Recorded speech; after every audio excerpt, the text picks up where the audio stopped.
పవిత్రత, పవిత్రత అది హృదయాంతరాలలో నుండి రావాలి. అది ఆయన నరాల్లో ప్రవహించేదై ఉండాలి.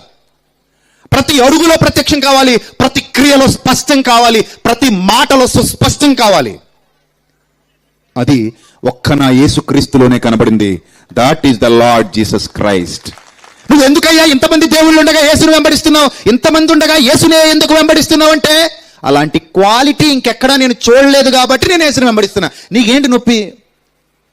యేసుక్రీస్తును దూషించడానికి ఈ రీజన్ మాకుందని ఎవడైనా సరే, మొలతాడు కట్టిన మగాడు యేసుక్రీస్తుని దూషించడానికి రీజన్ ఉందని చూపించమనండి.